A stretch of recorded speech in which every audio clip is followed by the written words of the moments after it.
Corona second wave జరుగుతుంది కదా, ప్రస్తుత పరిస్థితులలో కరోనా సెకండ్ వేవ్ అంటే చాలా మంది భయపడిపోతున్నారు. అమ్మో ఎలా ఉంటుంది ఏంటి అని. అలా ఎవరికైనా అట్లీస్ట్ ఎవరికైనా పాజిటివ్ వచ్చిందని తెలిస్తే వాళ్ళని జనాన్ని దూరం పెట్టేస్తున్నారు.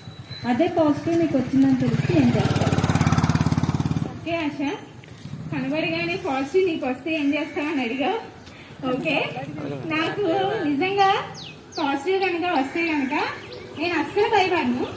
నేను ఏం చేస్తానంటే నా మనసుకు చెప్పుకుంటాను అనమాట. చిన్నప్పటి నుంచి చదువుకున్నప్పటి నుంచి చాలా వచ్చినాయి కదా మనకి, డెంగ్యూ, ఇంకా చికెన్ పాక్స్, ఇంకా మలేరియా, టైఫాయిడ్ చాలా వచ్చినాయి. అలానే ఈ కరోనా కూడా అలాంటిదని అనుకుని నా మనసుకు ధైర్యం చెప్పుకుంటా. అస్సలు భయపడను. 14 రోజులు హోమ్ ఐసోలేషన్లో ఉంటే తర్వాత నెగిటివ్ వచ్చేస్తుంది. కాబట్టి దానికి సంబంధించిన విధంగా నేను ఉంటాను. మాస్క్ పెట్టుకుంటా, శానిటైజర్ యూజ్ చేస్తా, ఇంకా నా మనసుకు చెప్పుకుంటాను అనమాట. ఏం పర్లేదు, అసలు ఏం భయపడక్కర్లేదు అని చెప్పుకుంటా.